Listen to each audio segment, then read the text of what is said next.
Vous êtes-vous déjà demandé ce qui arrive lorsqu'un peuple qui connaît Dieu choisit de l'ignorer?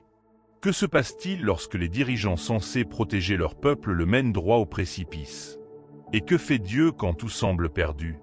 Aujourd'hui, nous allons explorer l'un des livres les plus intenses, les plus dramatiques et les plus profondément humains de toute la Bible. Le deuxième livre des rois n'est pas celui de héros parfaits. C'est celui d'hommes réels, de décisions réelles et de conséquences bien réelles. C'est l'histoire de rois qui avaient le pouvoir de changer le destin de nations entières et qui l'ont gaspillé. Mais c'est aussi l'histoire de prophètes qui ont cheminé avec Dieu au milieu du chaos, de mères qui n'ont jamais baissé les bras, de prières qui ont littéralement touché le ciel et la terre, et de miracles qui défient toute logique. Vous connaissez peut-être, vous aussi, ce sentiment de voir s'effondrer lentement ce qui a été construit avec tant d'efforts. Peut-être avez-vous déjà vécu des moments où le monde autour de vous semble hors de contrôle, et où vous vous demandez où est Dieu au milieu de tout cela. Ou peut-être avez-vous ressenti la frustration de faire ce qui est juste tandis que d'autres autour de vous empruntent des chemins qui, vous le savez, ne mèneront à rien de bon. Si l'un de ces passages vous parle, ce livre est fait pour vous. Car dans le deuxième livre des rois, vous rencontrerez des personnes qui ont éprouvé les mêmes sentiments que vous. Une veuve qui ne possédait qu'une jarre d'huile et 2 fils sur le point d'être réduit en esclavage. Un général puissant qui avait tout, sauf la santé. Un roi qui, dans les moments les plus sombres de sa vie, pria en larmes et vit Dieu lui répondre d'une manière inimaginable. Et vous rencontrerez aussi d'autres personnes qui, ayant eu toutes les opportunités du monde, les ont gaspillées une à une, jusqu'à ce qu'il ne leur reste plus rien. Ce qui distingue le deuxième livre des rois de tout autre livre d'histoire, c'est ceci. Ici, ce n'est pas la force brute qui triomphe. Ce n'est pas la taille de l'armée qui détermine l'issue des batailles. C'est la voix d'un prophète qui se tient à sa porte. C'est la prière d'un roi agenouillé devant une lettre de menace. C'est le fardeau d'un homme de Dieu qui se pose sur les épaules de son successeur. Et à chaque instant, dans chaque décision, dans chaque miracle, Dieu observe, agit, avertit et accomplit chacune de ses promesses sans exception. Alors restez, car ce que vous allez entendre n'est pas seulement de l'histoire ancienne. C'est un miroir. Et ce que nous y voyons dépend de la sincérité avec laquelle nous nous regardons. Mais avant de commencer, si ce contenu vous touche, si vous sentez que ces histoires bibliques vous rapprochent de Dieu, j'ai une simple faveur à vous demander. Merci d'aimer cette vidéo et de vous abonner à la chaîne si ce n'est pas déjà fait. Activez les notifications pour ne manquer aucune vidéo. Cela m'aide énormément à continuer de vous proposer ce contenu. Et maintenant, passons à l'histoire.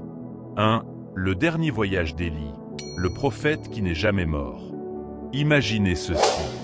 Un homme traverse le désert, couvert de poils de chameau, avec une voix qui faisait trembler les rois.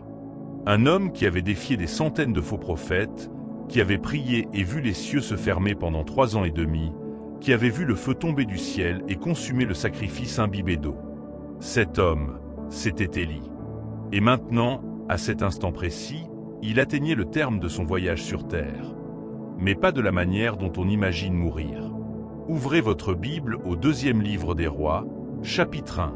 L'histoire commence avec le roi Achazia d'Israël, fils d'Achab et de Jézabel, des noms que nous connaissons tous bien. Ce roi avait hérité de la perversité de ses parents.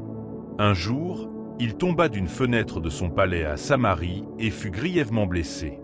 Que fit-il? Chercha-t-il le Dieu d'Israël? Non. Il envoya des messagers consulter Baal-zébub, le dieu d'Écron, pour savoir s'il survivrait. Voilà ce qui se passait dans le cœur de cet homme. Même dans les moments les plus sombres de sa vie, il ne pensa pas au vrai Dieu. Mais l'ange du Seigneur intercepta ses messagers sur le chemin et leur donna cet ordre pour Élie. Allez à la rencontre des messagers du roi de Samarie et dites-leur: N'y a-t-il point de Dieu en Israël pour que vous consultiez Baal-zébub, le dieu d'Écron? C'est pourquoi le Seigneur dit: Tu ne te relèveras pas du lit où tu es couché, tu mourras certainement. Ces paroles furent comme l'éclair. Les messagers revinrent et firent leur rapport au roi. Celui-ci leur demanda à quoi ressemblait l'homme qui leur avait parlé. Ils le lui décrivirent, un homme vêtu d'un manteau de poil et portant une ceinture de cuir. Le roi sut aussitôt, c'est Élie le Tishbaïte. Il n'y avait aucun doute. Cette description était sans équivoque. Le roi envoya donc un capitaine avec 50 soldats à la recherche d'Élie. Ils le trouvèrent assis au sommet d'une montagne. Le capitaine lui dit d'un ton autoritaire, « Homme de Dieu, le roi ordonne de descendre. » Savez-vous ce qu'Élie répondit? Sans bouger, sans trembler, il dit, « Si je suis un homme de Dieu, que le feu descende du ciel et te consume, toi et tes 50 hommes. » Et le feu descendit. 51 hommes périrent. Le roi envoya un autre capitaine avec 50 hommes supplémentaires. Même scène, même résultat. Le feu tomba du ciel. 102 hommes périrent. Le roi ne comprenait toujours pas à qui il avait affaire. Il envoya un troisième capitaine. Mais cet homme était différent. Arrivé auprès d'Élie, il se prosterna, non par arrogance, mais par humilité. Il supplia Élie d'épargner sa vie et celle de ses 50 hommes. L'ange du Seigneur dit alors à Élie, « Descends avec lui, n'aie pas peur de lui. » Cette fois, Élie descendit, se rendit au palais et répéta la même phrase au roi, « Face à face, tu vas mourir. » Et le roi Achazia mourut, comme le Seigneur l'avait annoncé par l'intermédiaire d'Élie. Nous arrivons maintenant au chapitre 2. Et c'est ici que commence l'un des moments les plus puissants et surnaturels de toute la Bible. Élie sait que son temps sur terre touche à sa fin. Le jeune Élisée, son fidèle disciple, le sait aussi. Ils marchent ensemble depuis Gilgal. Élie tente à plusieurs reprises de dire à Dieu, « Reste ici, car le Seigneur m'envoie à Béthel. » Mais Élisée jure qu'il ne le quittera pas. Et ils partent. De Gilgal à Béthel. De Béthel à Jéricho. De Jéricho au Jourdain. Dans chaque ville, des groupes de prophètes s'approchaient d'Élisée et lui demandaient à voix basse, « Sais-tu qu'aujourd'hui le Seigneur va enlever ton maître ?» Et Élisée répondait, « Oui, je le sais. » Silence. Arrivé au Jourdain, Élie prit son manteau, le roula et frappa l'eau. Et les eaux se séparèrent. Ils traversèrent à pied sec. Vous rendez-vous compte de ce qui se passait? Ce même miracle que Moïse avait vécu à la mer Rouge, que Josué avait vécu en entrant en terre promise, Élie le vivait maintenant. Le Dieu de cette histoire restait le même. De l'autre côté du Jourdain, Élie demande à Élisée, « Que veux-tu que je fasse pour toi avant de te quitter ?» Et Élisée, sans hésiter, formule une demande surprenante, « Je t'en prie, qu'une double portion de ton esprit repose sur moi. » Une double portion. Pas la même quantité, mais 2 fois plus. Élie répond, « Tu as demandé une chose difficile. Mais si tu me vois quand je te quitterai, cela te sera accordé. Sinon, cela ne te sera pas accordé. » Et alors, cela se produisit. Tandis qu'ils marchaient et discutaient, soudain un char de feu et des chevaux de feu apparurent et les séparèrent. Élie monta au ciel dans un tourbillon. Ainsi, sans connaître la mort. Import. Pris par Dieu.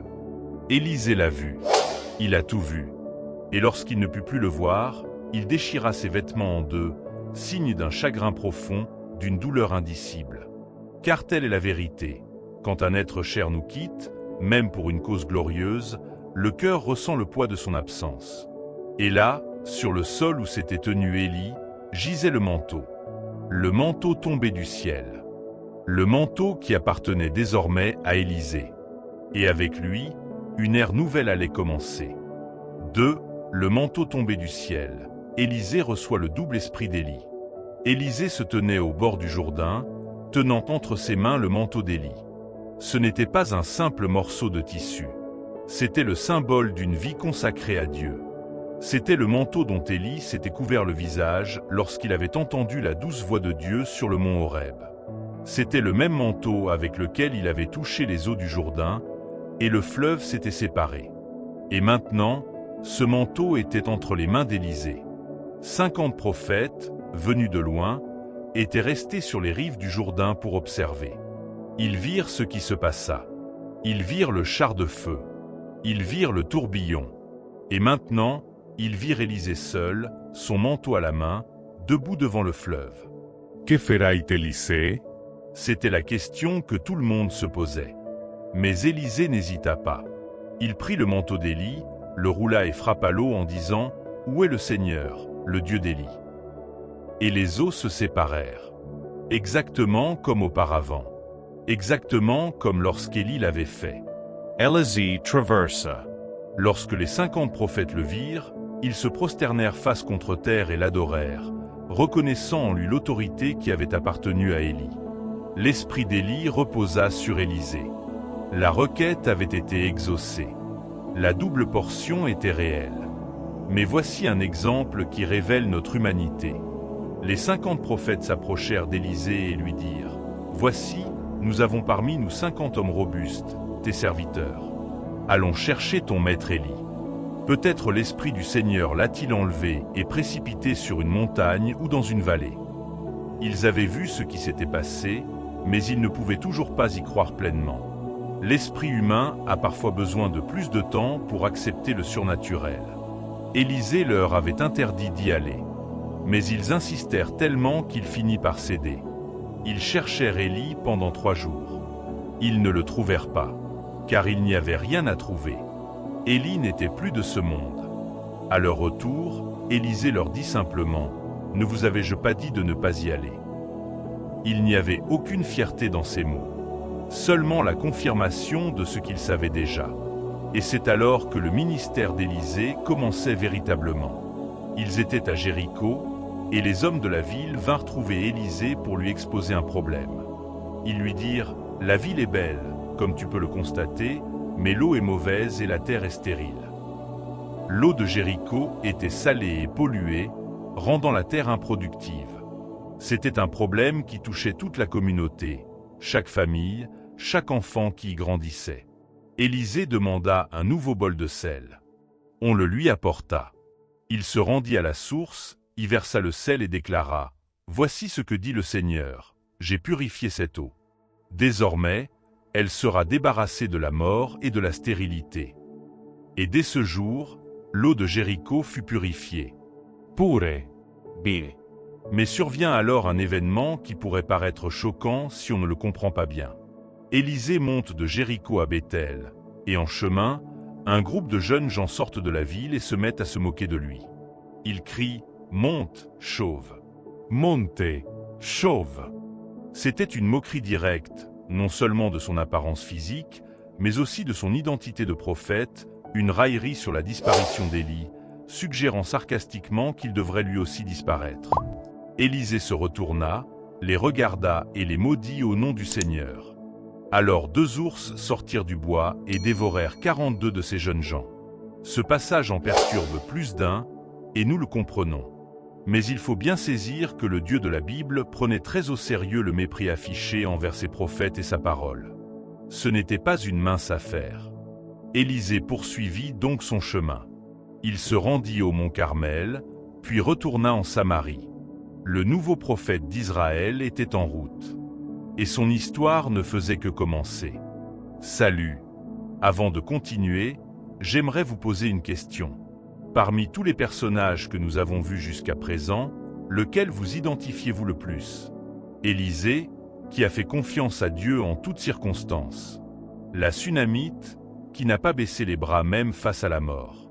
Ou peut-être l'un de ces rois qui avaient tout et qui ont pourtant fait le mauvais choix. Laissez votre réponse en commentaire. J'adore vous lire. Et si ce n'est pas déjà fait, abonnez-vous à la chaîne. Activez les notifications. À bientôt pour une nouvelle vidéo.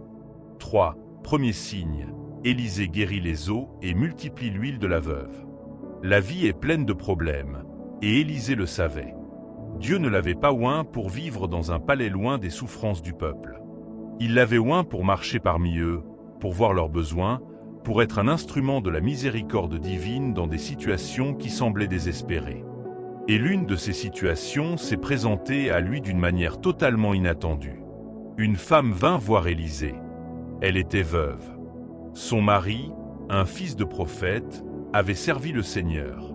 Mais il était mort, laissant une dette. Le créancier était venu la réclamer. À cette époque, lorsqu'une personne ne pouvait rembourser une dette, le créancier avait le droit de prendre ses enfants comme esclaves. C'était ainsi que fonctionnait le système. C'était brutal, c'était légal, et c'était la réalité à laquelle cette femme était confrontée. Elle vint en pleurs devant Élisée. Non pas pour formuler une demande officielle, mais simplement pour lui dire la vérité. Ton serviteur, mon mari, est mort. Tu sais qu'il craignait l'Éternel. Et maintenant, le créancier est venu prendre mes 2 fils comme esclaves. Élisée l'écouta, puis il lui posa une question simple. Que puis-je faire pour toi? Dis-moi, qu'as-tu chez toi? La femme répondit, ta servante n'a rien chez elle, si ce n'est un pot d'huile. Un seul pot. C'était tout ce qui lui restait au monde.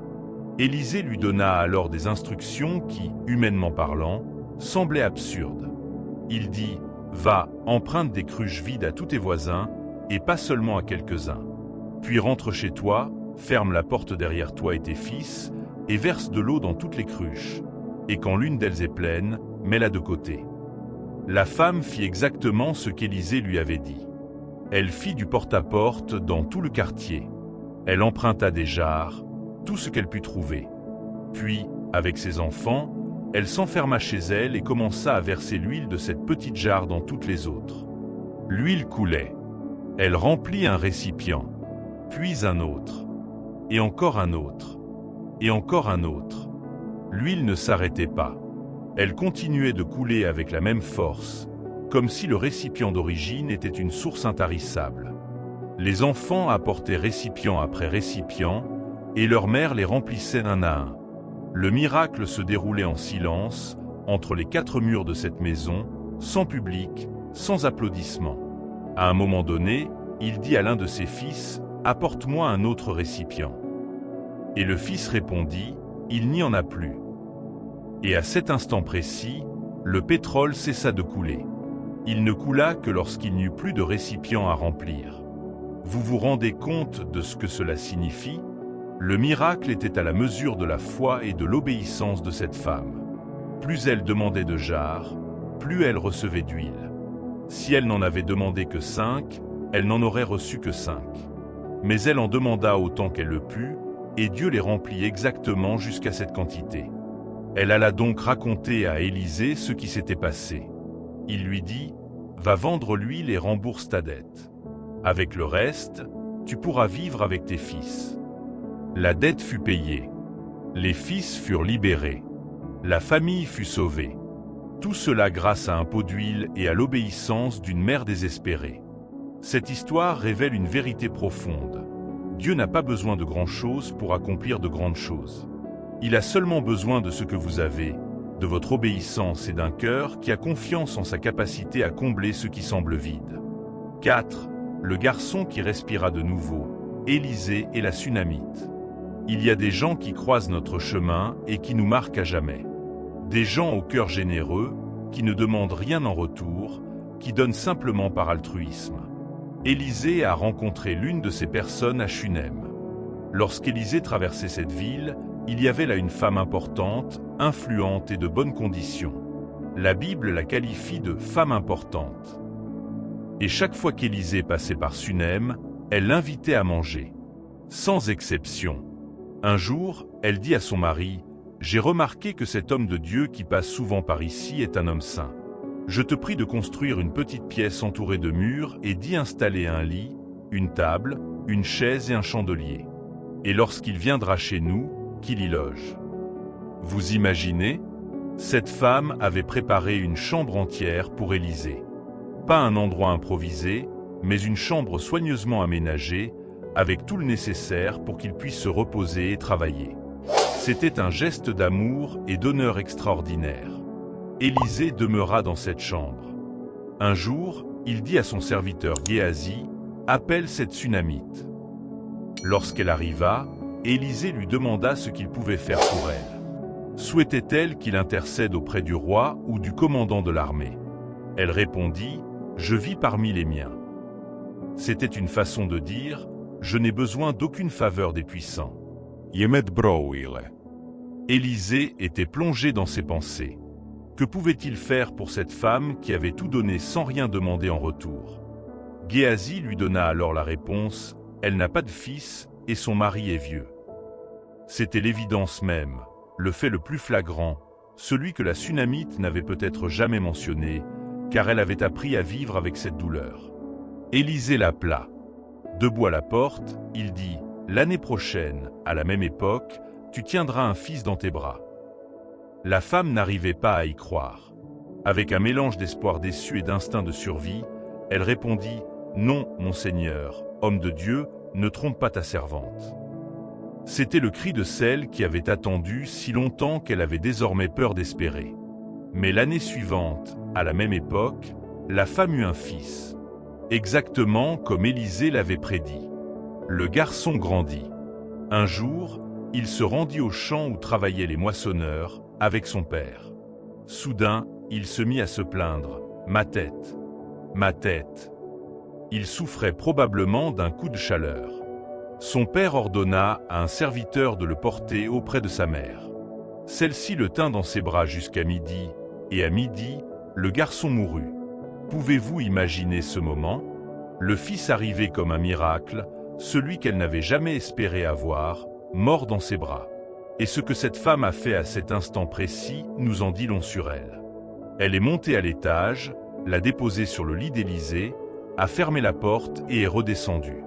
Elle a dit à son mari qu'elle devait aller voir l'homme de Dieu et elle est partie sur son ânesse en direction du mont Carmel, où se trouvait Élisée. Elle n'a pas dit que l'enfant était mort. Elle n'a pas crié. Elle n'a pas paniqué.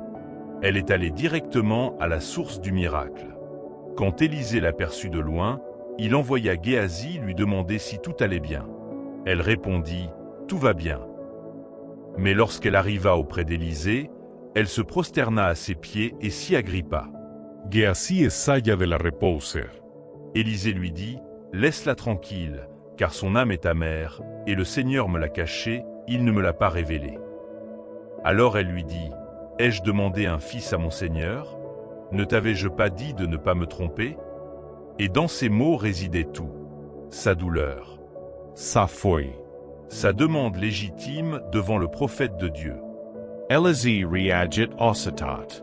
Il envoya Géasi en avant avec son bâton pour le poser sur le visage de l'enfant. Mais la femme refusa de lâcher Élisée. Elle jura qu'elle ne partirait pas sans lui. Alors Élisée l'accompagna. Géasi arriva le premier et plaça le bâton sur le visage du garçon. Rien ne se produisit. Le garçon ne réagit pas. Quand Élisée arriva à la maison, l'enfant était mort dans son lit. Il entra, ferma la porte et pria le Seigneur. Puis il se jeta sur l'enfant, posa sa bouche sur la sienne, ses yeux sur les siens et ses mains sur les siennes. Et il s'allongea sur lui. Le corps de l'enfant commença à se réchauffer. Élisée descendit, fit les 100 pas dans la maison, puis se jeta de nouveau sur lui et s'allongea sur lui. L'enfant éternua 7 fois. Et il ouvrit les yeux. 7 fois. 7 signes de vie. Élisée appela Géasi et lui dit « Appelle cette Sunamite. » Quand elle entra, Élisée lui dit « Prends ton fils. » Elle se prosterna à ses pieds, prit son fils et s'en alla. C'était le même enfant, vivant, respirant, les yeux ouverts. Le miracle de sa naissance avait été rétabli. Et la foi d'une mère qui avait refusé de se soumettre à la mort avait maintenu le chemin ouvert au prophète de Dieu. 5. Le poison dans la marmite et les pains qui se multiplient. Élisée nourrit son peuple. Le ministère d'Élisée ne se résumait pas à de grands miracles spectaculaires. Il était aussi jalonné de moments du quotidien, de situations simples qui révélaient la miséricorde de Dieu dans les petites choses. 2 de ces situations se sont produites à Gilgal, où Élisée vivait avec la communauté des fils des prophètes. Une terrible famine sévissait dans le pays. Les champs ne donnaient rien. Le peuple était dans le besoin. Un jour, alors que les fils des prophètes étaient assis avec Élisée, celui-ci dit à son serviteur « Mets une grande marmite sur le feu et prépare un ragoût pour les fils des prophètes. » L'un d'eux alla cueillir des herbes dans les champs pour le ragoût. Ce n'était pas la saison de l'abondance, alors il prit ce qu'il trouva, une vigne sauvage.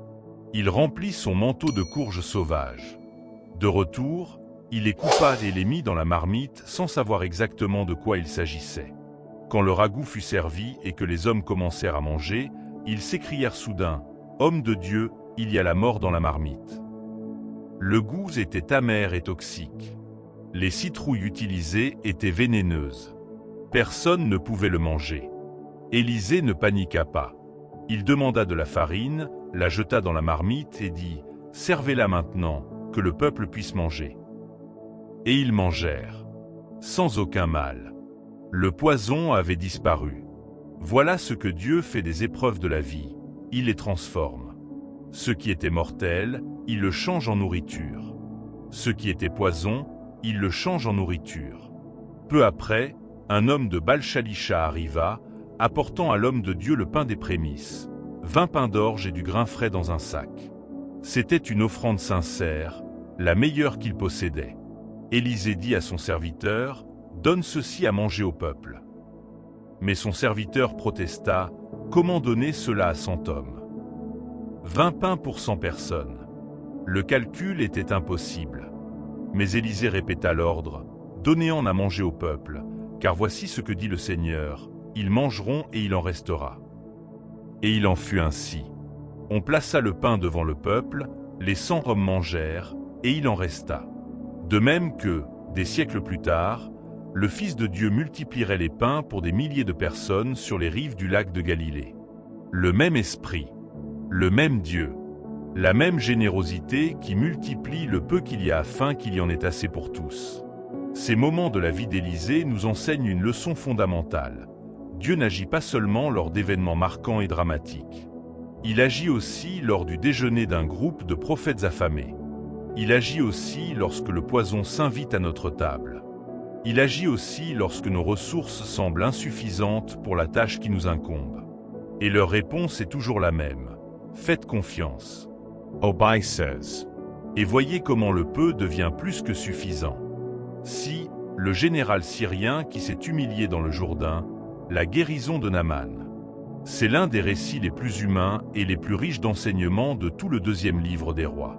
Car il nous parle de fierté, d'humilité, de foi là où on l'attend le moins, et d'un Dieu qui n'appartient pas à un seul peuple. Naaman était le général de l'armée syrienne. C'était un homme important, puissant et respecté. Le roi de Syrie le tenait en haute estime car, par son intermédiaire, le Seigneur avait accordé des victoires à l'armée syrienne. C'était un homme de guerre, discipliné et faisant autorité. Mais il était atteint de la lèpre. À cette époque, la lèpre n'était pas simplement une maladie. C'était une fatalité. Elle signifiait isolement, humiliation lente, mort progressive. Et il n'existait aucun remède humain. Mais dans la maison de Naaman, il y avait une jeune fille, une Israélite, capturée lors d'une incursion militaire en Syrie. Une esclave, sans nom dans le texte, sans pouvoir, sans influence. Et pourtant, c'est elle qui changea le cours de toute cette histoire. Cette petite fille dit à la femme de Naaman, « Si seulement mon maître pouvait aller voir le prophète à Samarie, il le guérirait de sa lèpre. » Une esclave, loin de sa terre natale, qui, même en captivité, continuait de croire au Dieu d'Israël. Elle ne garda pas cet espoir pour elle, mais le partagea généreusement. La nouvelle parvint au roi de Syrie, qui apporta aussitôt son soutien à Naaman. Il lui remit une lettre pour le roi d'Israël et lui offrit de somptueux présents, 10 talents d'argent, 6000 pièces d'or et 10 vêtements de rechange. Naaman partit avec une caravane digne d'un général. Lorsque le roi d'Israël reçut la lettre, il déchira ses vêtements. Non par joie, mais par terreur. Il pensait que le roi de Syrie cherchait un prétexte pour lui déclarer la guerre. « Suis-je Dieu pour donner la vie ou pour tuer ?» s'écria-t-il. Personne n'avait songé à impliquer Élisée. Mais Élisée entendit ce qui s'était passé et il envoya dire au roi, « Pourquoi as-tu déchiré tes vêtements ? Qu'il vienne à moi, et il saura qu'il y a un prophète en Israël. » Naaman arriva avec toute sa caravane à la porte d'Élisée.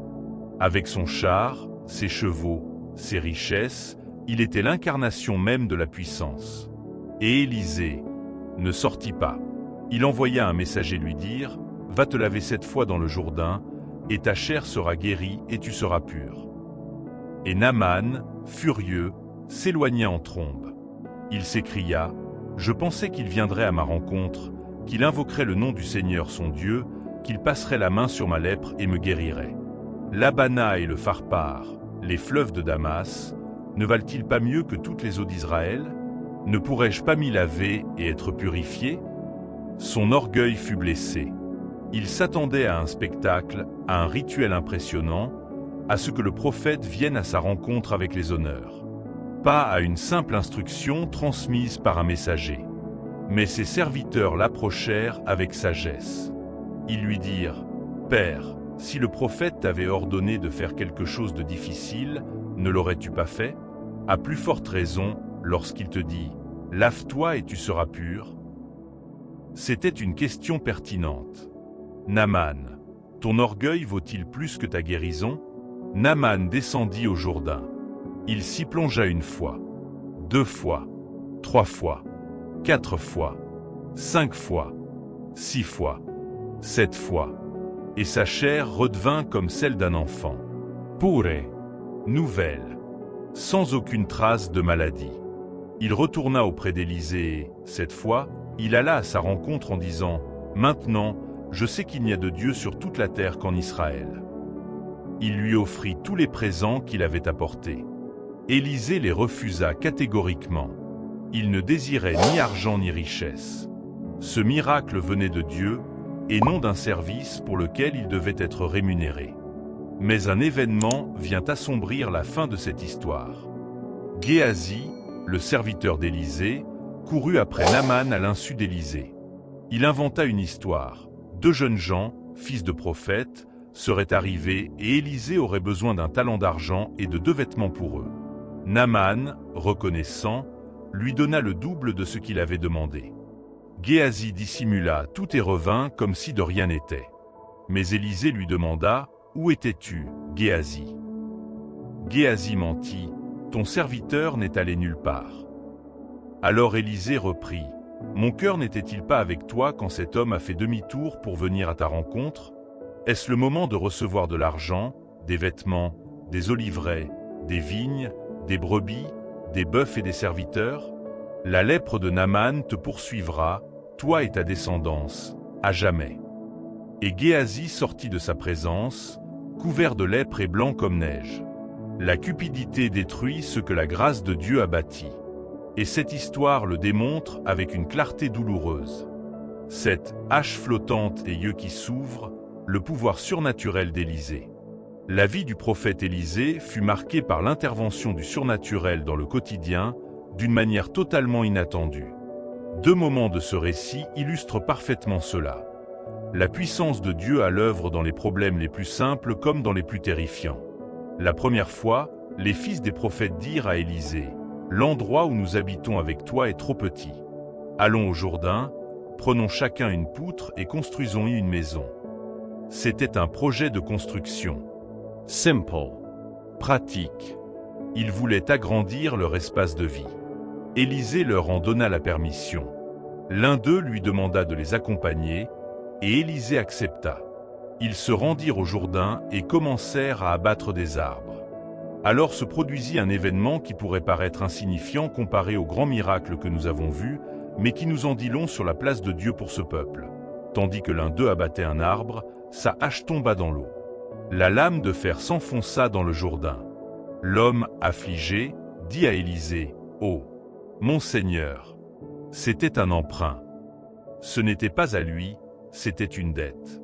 Dans cette culture, perdre un bien emprunté était une grave honte, un fardeau financier considérable. Ce n'était pas un souci anodin pour cet homme. Élisée demanda où elle était tombée. L'homme désigna l'endroit. Élisée coupa un bâton, le jeta à l'eau à cet endroit précis et fit flotter le fer. Du fer flottant sur l'eau, c'est impossible dans la nature. Aucune loi physique ne peut l'expliquer. Et pourtant, la hache était là, flottant sur le Jourdain. Élisée lui dit: « Prends-la. » Et l'homme tendit la main et la prit. Cela nous enseigne une belle leçon. Dieu se soucie autant des petits soucis de son peuple que des grands. Aucun souci n'est trop insignifiant pour le lui confier. Mais voici maintenant le 2e moment, et celui-ci est d'une toute autre ampleur. Le roi de Syrie était en guerre contre Israël.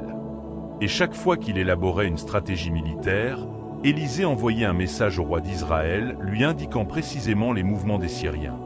Le roi d'Israël était ainsi informé de tout. Les troupes syriennes ne pouvaient surprendre personne. Le roi de Syrie soupçonnait un traître parmi ses hommes. Ses serviteurs l'informèrent. « Non, Majesté, c'est Élisée, le prophète qui se trouve en Israël, qui transmet au roi d'Israël les paroles que vous prononcez dans le secret de votre chambre. » Même dans l'intimité de sa chambre, il ne pouvait comploter en secret. Dieu entendait tout et le révélait à son prophète. Le roi de Syrie envoya alors des renseignements sur le lieu où se trouvait Élisée. On lui apprit qu'il était à Dothan. Il y dépêcha donc une importante armée, avec des chevaux et des chars, qui arriva de nuit et encercla la ville. Tôt le matin, le serviteur d'Élisée sortit, vit l'armée encercler la ville et courut vers le prophète. « Ô mon Seigneur, que faire ?» C'était un cri de panique. La plus puissante armée de la région les encerclait complètement. Il n'y avait aucune issue. Mais Élisée répondit avec le calme que seul celui qui voit ce que les autres ne peuvent voir. « N'ayez pas peur, car ceux qui sont avec nous sont plus nombreux que ceux qui sont avec eux. » Et il pria, « Seigneur, je t'en prie, ouvre ses yeux afin qu'il voie. » Et le Seigneur ouvrit les yeux du serviteur. Et il vit la montagne pleine de chevaux et de chars de feu tout autour d'Élisée. L'armée céleste, invisible à l'œil nu, et pourtant bien réelle, plus nombreuse, plus puissante, plus glorieuse que n'importe quelle armée terrestre. Et elle était là, protégeant le prophète de Dieu. Lorsque l'armée syrienne descendit vers lui, Élisée pria, « Frappe ce peuple de cécité. » Et Dieu les frappa de cécité, selon la parole d'Élisée. Puis Élisée s'approcha d'eux et dit, « Ce n'est ni le chemin ni la ville. Suivez-moi, et je vous conduirai vers l'homme que vous cherchez. » Et il les conduisit, à l'aveugle, jusqu'à Samarie, en plein cœur de la ville ennemie. Lorsque le roi d'Israël les vit, il demanda à Élisée, « Dois-je les tuer ?» Élisée répondit, « Ne les tues pas, voudrais-tu tuer ceux que tu as fait prisonniers par ton épée et ton arc ? Donne-leur du pain et de l'eau, afin qu'ils mangent et boivent, puis retourne auprès de leur maître. » Le roi d'Israël leur offrit alors un grand festin. Ils mangèrent et burent, puis il les laissa partir. Et les troupes syriennes ne revinrent jamais sur le territoire d'Israël. Comprenez-vous la logique divine ? La meilleure arme contre l'ennemi n'est pas toujours l'épée. Parfois, c'est la générosité. Et l'armée invisible qui nous protège est plus puissante que n'importe quelle menace qui se dresse contre nous. Avant de partir, j'aimerais que vous fassiez quelque chose. Écrivez un seul mot en commentaire pour décrire ce que vous avez ressenti après avoir entendu cette histoire. Un seul mot. Vous verrez les commentaires se remplir de belles choses. Et si cette chaîne vous est utile, abonnez-vous et partagez cette vidéo avec quelqu'un qui a besoin d'entendre ces histoires aujourd'hui. Merci d'être là. Oui, famine, cannibalisme et délivrance miraculeuse, le siège de Samarie. Ce que nous allons découvrir est l'un des passages les plus sombres et les plus poignants de toute la Bible. Sa lecture est difficile. Mais il est là car la réalité de la guerre, du péché et de leurs conséquences ne peut être occultée. Et c'est dans les ténèbres les plus profondes que la lumière de Dieu brille avec le plus d'éclat. Ben-Hadad, roi de Syrie, rassembla toute son armée et assiégea Samarie, la capitale d'Israël. Un siège militaire impliquait d'encercler complètement la ville et de couper tout approvisionnement en eau et en vivres. C'était une stratégie d'affamement. Et elle fonctionna avec une efficacité terrifiante. La famine en Samarie atteignit des niveaux inimaginables. Une tête d'âne, aliment généralement considéré comme peu appétissant, se vendait 80 pièces d'argent. Un quart de cape de fiente de pigeon se vendait 5 pièces d'argent. On payait des fortunes pour des ordures. La situation était désespérée. Alors se produisit un événement qui fit déchirer ses vêtements d'horreur au roi d'Israël. Une femme l'appela, implorant justice. Elle lui raconta qu'elle et une autre femme avaient conclu un pacte. Elle mangerait le fils de l'une cette nuit-là et celui de l'autre le lendemain.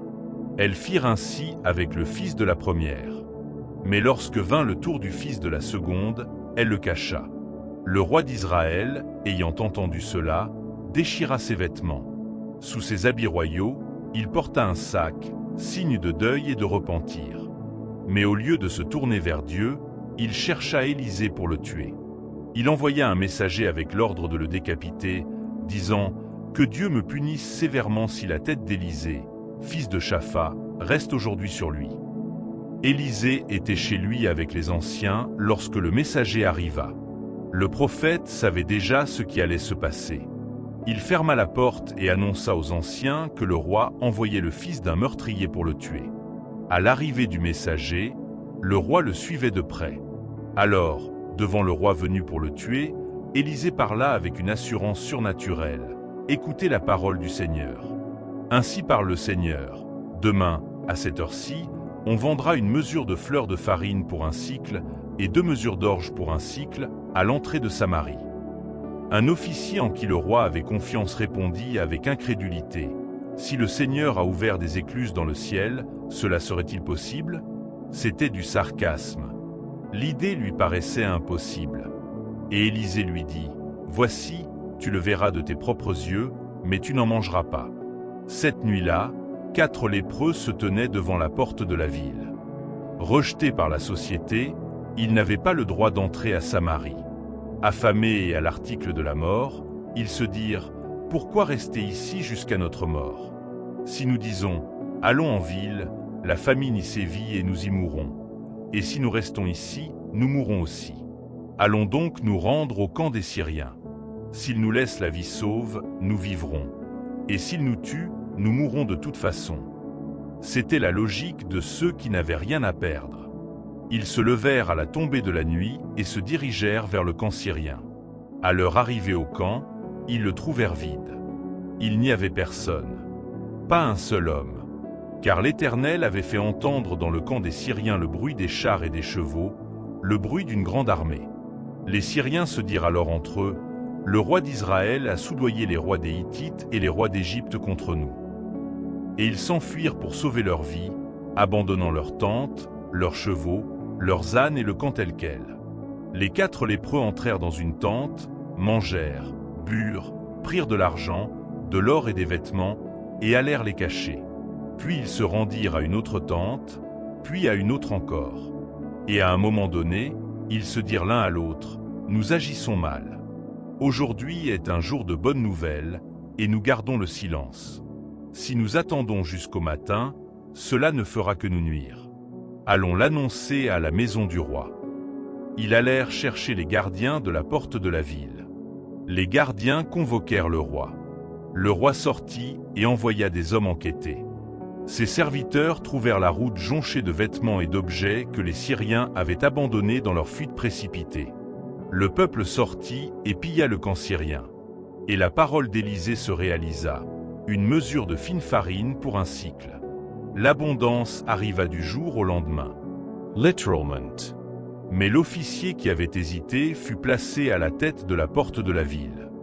Et la foule, dans sa précipitation, le piétina à mort. Il vit de ses propres yeux l'abondance, mais il ne put en profiter. Exactement comme Élisée l'avait prédit. L'incrédulité a un prix. Et la foi en la parole de Dieu, même lorsqu'elle semble impossible, aboutit toujours à son accomplissement. 9. Du sang à Jizréel. Jéhu est la fin violente de la dynastie Achab.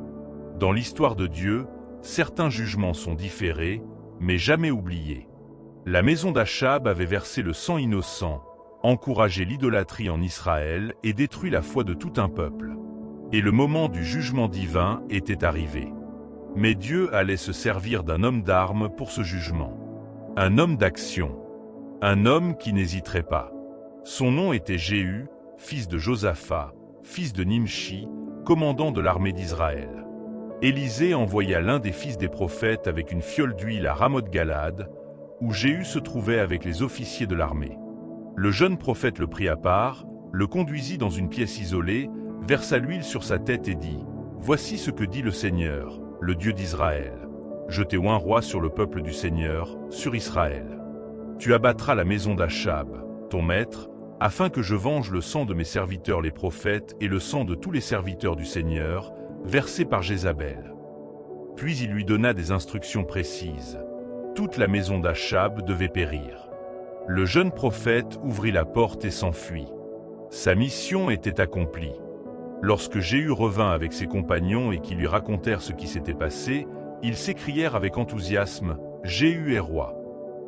Ils déposèrent leurs manteaux sous leurs pieds sur les marches et sonnèrent de la trompette. Le mouvement était lancé. Jéhu agit avec une rapidité fulgurante. Il monta dans son char et se rendit à Jizréel, où le roi Joram d'Israël se remettait de ses blessures de guerre, et où le roi Achazia de Juda séjournait également, venu lui rendre visite. Un garde posté dans la tour de Jezréel aperçut le nuage de poussière soulevé par les troupes de Jéhu et en informa le roi Joram. Le roi envoya des cavaliers lui demander « Est-ce la paix ?» Jéhu répondit « Que t'importe la paix? Retourne sur tes pas et suis-moi. » Le cavalier ne revint pas. Le roi en envoya un autre. Lui non plus ne revint pas. Le garde rapporta « Le conducteur conduit comme Jéhu, fils de Nimshi, car il conduit avec fureur. » Et c'est de là que provient la célèbre expression qui a traversé les siècles. Conduire comme Jéhu, avec fureur, avec une détermination inébranlable. Le roi Joram et le roi Achazia se rendirent ensemble en char à la rencontre de Jéhu. Ils se rencontrèrent sur le terrain de Naboth de Jizréel. Vous souvenez-vous de Naboth? Cet homme que Jézabel avait fait assassiner à tort pour voler la vigne de son époux Achab. À cet endroit précis. Quelle coincidenze troublante. Joram lui demanda « Y a-t-il la paix, Jéhu ?» Jéhu répondit « Quelle paix, tant que ta mère Jézabel se prostitue et pratique la magie. » Alors Joram fit demi-tour et cria à Achazia « Achazia, trahison !» Mais Jéhu banda son arc et décocha une flèche entre les épaules de Joram. La flèche lui transperça le cœur, et il tomba raide mort dans son char. Jéhu ordonna à son officier Bidkar, « Prends-le et jette-le sur le terrain de Naboth de Jizréel. Souviens-toi comment, lorsque nous suivions ensemble Achab, son père, l'Éternel lui a imposé cette sentence. » Les paroles du prophète Élie concernant Naboth s'accomplissaient dans ce champ même, des générations plus tard. Achazia prit la fuite. Jéhu le poursuivit et le frappa sur la route de Gur, près d'Iblim. Achazia parvint à Megiddo, mais il y mourut. Ses serviteurs le transportèrent en char à Jérusalem et l'enterrèrent. Mais le chapitre le plus dramatique restait à venir. Jéhu entra à Jizréel. Et Jézabel le savait. Ce qu'elle fit alors constitue l'un des portraits les plus étranges et les plus fascinants de toute la Bible. Elle ne s'enfuit pas. Elle ne se cacha pas. Elle se maquilla les yeux, arrangea ses cheveux et regarda par la fenêtre. Ironique, provocante, elle fixa Jéhu avec dédain. « Comment vas-tu, Zimri, le meurtrier de ton maître ?» Elle l'appelait Zimri, lui rappelant un roi qui avait régné 7 jours avant d'être anéanti. C'était une insulte calculée. Jéhu leva les yeux vers la fenêtre et cria « Qui est pour moi ?» Qui ? 2 ou 3 eunuques regardèrent dehors. Et Jéhu leur ordonna « Jetez-la par terre. » Ils la jetèrent donc par terre. Son sang éclaboussa le mur et les chevaux, et Jéhu le foula aux pieds. Puis il entra pour manger et boire, et dit « Maintenant, traitez cette maudite et enterrez-la, car elle est fille de roi. » Mais lorsqu'ils allèrent l'enterrer, ils ne trouvèrent d'elle que son crâne, ses pieds et les paumes de ses mains. Les chiens l'avaient dévorée. Exactement comme le prophète Élie l'avait prédit, les chiens dévoreront Jézabel dans le champ de Jizréel. La parole de Dieu s'accomplit toujours. Et cela ne s'arrêta pas là. Jéhu alla plus loin. Il envoya des lettres aux chefs de Samarie, où vivaient les 70 fils d'Achab. Il leur lança un ultimatum. Placez sur le trône le plus valeureux et le plus apte des fils d'Achab et combattre pour la maison de leur seigneur. Mais les chefs de Samarie étaient terrifiés par Jéhu. Ils répondirent qu'ils obéiraient à tous ses ordres. Et Jéhu leur écrivit une seconde lettre, leur demandant de lui apporter les têtes des fils du roi. Le lendemain matin, 70 têtes furent déposées en 2 tas à la porte de la ville. Jéhu s'adressa au peuple et dit « Vous êtes justes. Voici, j'ai conspiré contre mon maître et je l'ai tué. Mais qui a tué tout ceci? Sachez que rien de la parole que l'Éternel a prononcée contre la maison d'Achab ne restera sans effet. La maison d'Achab était achevée. Dis, Le piège du temple, Jéhu élimine le culte de Baal en Israël. Jéhu était un homme de stratégie, non seulement sur le champ de bataille, mais aussi dans le domaine religieux. Son plan d'éradication du culte de Baal en Israël fut si bien exécuté qu'il inspire encore aujourd'hui l'admiration. Après avoir éliminé toute la maison d'Achab, Jéhu convoqua le peuple et annonça « Achab a peu servi Baal, Jéhu le servira beaucoup ». Ce fut une déclaration publique et solennelle. Tous écoutaient. Il ordonna qu'une assemblée solennelle soit convoquée en l'honneur de Baal. Les serviteurs de Baal, les prêtres, les prophètes de Baal, tous ceux qui servaient cette idole devaient comparaître. Quiconque ne comparaîtrait pas mourrait. Une assemblée générale. La présence était obligatoire. C'était un piège. Mais personne ne le savait encore. Ils remplirent le temple de Baal d'un bout à l'autre. Jéhu ordonna que des vêtements soient distribués à tous ceux qui servaient Baal. Il se rendit lui-même au temple et fit venir tout le monde afin qu'aucun serviteur de Dieu ne se mêle aux serviteurs de Baal. Puis, ils postèrent des gardes à l'extérieur et donnèrent cet ordre. Quiconque vous laisserait échapper aux hommes que je livre entre vos mains, sa vie sera pour celle de cet homme. Nao ne pute scapper. Lorsque Jéhu eut achevé l'offrande en holocauste, il donna le signal « Entrez et tuez-les, qu'aucun n'échappe ». Ils les tuèrent tous. Ils jetèrent les idoles hors du temple de Baal et les brûlèrent. Ils abattirent la colonne de Baal. Ils démolirent le temple de Baal et le transformèrent en latrine. Et c'est encore le cas aujourd'hui. Ainsi, Jéhu élimina Baal d'Israël. Sa méthode fut brutale, mais efficace. Et la Bible reconnaît qu'en cela, Jéhu agit correctement en accomplissant ce qui était juste aux yeux du Seigneur, en respectant tout ce qu'il avait ordonné contre la maison d'Achab. Cependant, Jéhu n'était pas un homme parfait. Il ne se détourna pas des péchés de Jéroboam, auxquels il avait entraîné Israël, comme les veaux d'or de Béthel et de Dan. Son obéissance était sélective. Il agissait par intérêt politique, mais sans conviction. Jéhu régna donc sur Israël à Samarie pendant 28 ans. À sa mort, il fut enterré à Samarie. Son fils Joachaz lui succéda. L'histoire de Jéhu nous confronte à une vérité dérangeante. Il est possible d'accomplir de grandes choses pour Dieu dans certains domaines de la vie, tout en entretenant des idoles dans d'autres. L'obéissance partielle n'est pas l'obéissance totale. Et Dieu, qui voit le cœur, connaît la différence. 11. La fille qui sauva un roi, Joa et la restauration du temple de Dieu. En Juda, le royaume du Sud, l'histoire avait aussi son côté sombre. Après l'assassinat du roi Achazia par Jéhu, sa mère Athalie monta sur le trône. Et son acte fut terrifiant. Elle fit exécuter tous les descendants royaux de la maison de Juda, sans exception, afin d'asseoir son pouvoir sans rival. Mais une personne se distingua par son courage et son amour au milieu de ce massacre.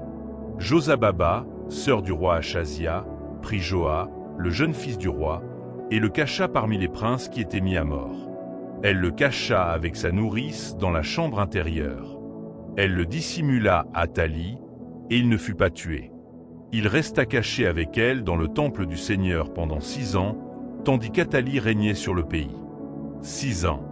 Un garçon grandissant en secret au sein du temple de Dieu, protégé de la tyrannie d'une grand-mère qui avait ordonné le meurtre de sa propre famille. Il était la semence du royaume de David, préservé dans le lieu le plus saint. La 7e année, le prêtre Jéhoïada intervint. Il conclut une alliance avec les chefs des unités militaires, leur révéla l'existence du fils du roi et organisa une opération minutieuse pour son couronnement. Les chefs déployèrent leurs hommes dans toute la ville, encerclèrent le temple, chacun à son poste avec ses armes. Jéhoïada fit alors sortir le fils du roi, posa la couronne sur sa tête, lui conféra le témoignage de la loi, et ils l'honnirent roi. Ils applaudirent et crièrent « Vive le roi !» Joa avait 7 ans. Quand Athalie entendit le bruit du peuple qui courait et louait le roi, elle se rendit au temple du Seigneur où se trouvait la foule. Elle vit le roi debout près de la colonne, selon la coutume, entouré des princes et des trompettes, et tout le peuple du pays en liesse, sonnant de la trompette. Alors Athalie déchira ses vêtements et s'écria « Trahison ! Treason. Mais il était trop tard. Jéhoïada ordonna qu'on la fasse sortir du temple et qu'on la mette à mort. Et Jéhoïada conclut une alliance entre l'Éternel, le roi et le peuple, afin qu'ils deviennent le peuple de l'Éternel. Il en fut de même entre le roi et le peuple.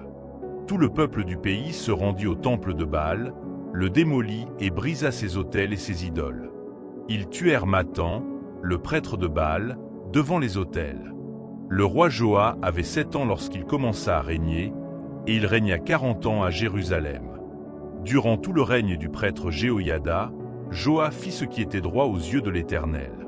Un jour vint où Joas résolut de restaurer le temple du Seigneur.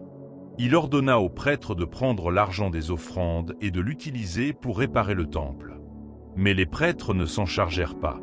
Alors le roi convoqua Jéhoïada et lui demanda pourquoi il n'avait pas réparé les fissures du temple. Un nouveau système fut instauré. On plaça un coffre près de l'autel, à droite en entrant dans le temple du Seigneur. Les prêtres qui gardaient le seuil y déposaient tout l'argent apporté au temple. Voyant qu'il y avait une grande somme d'argent dans le coffre, le secrétaire du roi et le grand prêtre montèrent, comptèrent l'argent et le donnèrent à ceux qui effectuaient les travaux. Ceux qui travaillaient à la réparation du temple étaient des charpentiers, des maçons et des tailleurs de pierre. Ils achetèrent du bois et des pierres de taille. Le temple fut réparé. La maison de Dieu fut restaurée. Mais l'histoire de Joas ne s'achève pas sans ombre. Hazaël, roi de Syrie, marcha contre Gath, s'en empara, puis tourna son regard vers Jérusalem. Joas prit toutes les offrandes consacrées que ses ancêtres Josaphat, Joram et Achazia avaient faites, ainsi que celles qu'il avait lui-même consacrées, et tout l'or qui se trouvait dans les trésors du temple et du palais royal, et il les envoya à Hazaël, roi de Syrie. Puis Hazaël se retira de Jérusalem. Une victoire achetée, non conquise. Les serviteurs de Joas complotèrent contre lui et le tuèrent à Beth-Mion. Il mourut et fut enterré avec ses ancêtres dans la cité de David. Son fils Amazia régna à sa place. Joas, l'enfant qui avait été sauvé de la mort, fut finalement victime de la trahison. Telle est la fragilité des hommes lorsqu'ils s'égarent du chemin de Dieu. 12. Le prophète qui mourut mais continua d'accomplir des miracles. Les derniers jours d'Élisée. Dans la Bible, certains hommes ont vu leur influence perdurer après leur mort. Élisée était de ceux-là. Et ce moment de son histoire est si extraordinaire qu'il semble irréel, car d'une certaine manière, il l'est. Élisée était tombé malade. De la maladie qui allait l'emporter. Le même prophète qui avait guéri Naaman de la lèpre, qui avait ressuscité le fils de la Sunamite, qui avait fait fleurir le fer dans l'eau, était maintenant alité, s'affaiblissant. Joas, roi d'Israël, descendit à sa rencontre. Il pleura sur lui, disant « Mon père, le char d'Israël et sa cavalerie. » Ce sont les mêmes paroles qu'Élisée avait criées en voyant Élie monter au ciel. C'était la reconnaissance que ce vieillard alité était le véritable bouclier d'Israël, plus puissant que n'importe quelle armée. Même sur son lit de mort, Élisée donna des instructions au roi. Il lui dit de prendre un arc et des flèches. Le roi prit l'arc. Élisée posa ses mains sur celles du roi. Puis il lui dit d'ouvrir la fenêtre orientée à l'est et de tirer. Le roi tira. Et Élisée dit, « La flèche de la victoire du Seigneur, la flèche de la victoire sur Aram. Tu frapperas les Araméens à Aphek jusqu'à ce que tu les aies exterminés. » Alors Élisée lui dit de prendre les flèches. Le roi les prit. Élisée lui dit de frapper le sol. Le roi frappa le sol 3 fois et s'arrêta. Et Élisée se mit en colère contre lui. Il dit, « Tu aurais dû frapper 5 ou 6 fois. Alors tu aurais anéanti la Syrie. Mais maintenant, tu ne la frapperas que 3 fois. » 3 victoires. Pas une destruction totale. Le roi n'avait pas compris que ce moment était plus qu'un simple exercice. C'était la prophétie en action. Et son manque de passion, sa timidité, limitèrent ce que Dieu pouvait faire. Combien de fois limitons-nous les bénédictions de Dieu dans nos vies parce que nous cessons de frapper trop tôt? Et Élisée mourut, et on l'enterra. Mais l'histoire ne s'arrête pas là. Et ce qui suit est l'un des moments les plus étonnants de toute la Bible. À cette époque, au début de l'année, des bandes de Moabites envahirent le pays. Or, tandis que des Israélites enterraient un homme, ils aperçurent soudain une bande de Moabites, et le corps fut jeté dans le tombeau d'Élisée. Au contact des ossements d'Élisée, le mort reprit vie et se releva. L'homme mort qui touche les ossements d'Élisée et qui revit. Même dans la mort, la puissance de Dieu n'avait pas abandonné le prophète. Ses ossements, son histoire, sa vie consacrée à Dieu continuaient de rayonner d'une aura surnaturelle qu'aucune tombe ne pouvait contenir. C'était comme si Dieu voulait rappeler à Israël, une dernière fois, que l'homme qu'il avait amené parmi eux était d'un autre monde. Élisée était le prophète des miracles de grâce. Chacun de ces récits nous offre un aperçu d'un Dieu attentif aux détails de la vie humaine, qui guérit les cœurs brisés, qui nourrit les affamés, qui ouvre les yeux des aveugles et qui relève ceux qui semblent irrémédiablement perdus. Et même dans la mort, Dieu a honoré cette vie de foi par un miracle ultime que l'histoire n'oubliera jamais. Dites-moi en commentaire, y a-t-il eu un moment dans cette histoire qui vous a surpris, que vous ignoriez ou qui vous a particulièrement touché? Écrivez-le ci-dessous. Et si vous ne faites pas encore partie de cette communauté, abonnez-vous à la chaîne. Chaque semaine, nous vous proposons des histoires bibliques racontées de cette manière, pour que la parole de Dieu ne soit pas seulement quelque chose que vous lisez, mais quelque chose que vous ressentez et vivez. À bientôt dans la prochaine vidéo. 13. Les rois qui ont fait le mal. La spirale de la corruption en Israël et en Juda. S'il est une chose que le deuxième livre des rois répète avec une régularité frôlant l'exaspération, c'est bien une phrase. Une phrase qui revient sans cesse, comme un marteau qui enfonce le même clou. Il fit ce qui est mal aux yeux de l'Éternel. Parfois, on y ajoute, il ne se détourna pas de tous les péchés de Jéroboam. Ou encore, mais les hauts lieux ne furent pas abolis. Le peuple continuait d'y offrir des sacrifices et d'y brûler de l'encens.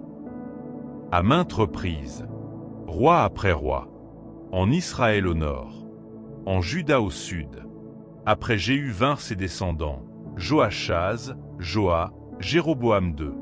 Après Joa de Juda vinrent Amasia, Azaria, Jotham. Et l'histoire se répéta avec des variations, comme une triste mélodie jouée sur différents tons. Il y eut des périodes de victoire militaire. Jéroboam II d'Israël reconstitua le territoire d'Israël depuis l'entrée de Tamat jusqu'à la mer de la mer Noire. Son règne fut long, 41 ans. Mais le texte sacré est sans équivoque. Il fit ce qui est mal aux yeux de l'Éternel. Il ne se détourna pas des péchés de Jéroboam, fils de Nébat. La prospérité extérieure n'était pas un signe de santé spirituelle. En Israël, après Jéroboam II, le royaume commença à se fragmenter de façon alarmante. Zacharie, fils de Jéroboam, régna 6 mois avant d'être assassiné par Shalom. Shalom régna 1 mois et fut assassiné par Menahem. Menahem régna 10 ans, mais durant son règne, Pul, roi d'Assyrie, arriva et emporta d'énormes quantités d'argent. Israël commença à payer tribut aux empires étrangers. Sa sovereignté s'évaporait. Après Menahem vint son fils Pécaïa, qui régna 2 ans et fut assassiné par Péka. Péka régna 20 ans. De son temps, Tiglath-Pilésé, roi d'Assyrie, vint s'emparer de toutes les villes d'Israël et emmena son peuple captif en Assyrie. Le territoire se réduisait comme peau de chagrin. L'exil commençait, goutte à goutte. Osée conspira contre Péka, le tua et régna à sa place. Il fut le dernier roi d'Israël. En Juda, l'histoire connut ses propres tragédies. Le roi Amasia défia Joa d'Israël au combat, fut vaincu et fait prisonnier, et les murailles de Jérusalem furent percées sur 400 coudées. Les trésors du temple furent pillés. Finalement, Amasia fut tué par ses propres serviteurs. Azaria, également appelé Osia, régna 52 ans, le plus long règne de tous. Mais la Bible ajoute un détail sombre. Le Seigneur frappa le roi de lèpre jusqu'à sa mort, et il vécut dans une maison séparée, tandis que son fils Jotham était responsable de la maison royale. Jotham fit ce qui était droit aux yeux de l'Éternel. Mais les hauts lieux existaient toujours, et le peuple continuait d'y offrir des sacrifices. Vous voyez le schéma? Chaque roi qui a mal agi n'a pas vécu en vase clos. Ses décisions ont affecté tout un peuple. L'idolâtrie d'un dirigeant devient l'idolâtrie d'une nation. La tolérance d'un roi envers les idoles devient la norme pour toute une génération. Et Dieu vit tout. Il avait envoyé prophète après prophète, Élie, Élisée, Amos, Osée, Isaïe, Michée. Chacun portait le même message. Revenez à moi. Abandonnez vos idoles. Revenez sur le droit chemin. Mais les voix des prophètes furent ignorées, réduites au silence ou simplement reléguées au second plan. La espiral se poursuivit. Et le précipice se rapprocha. 14. Le roi qui pria en pleurant.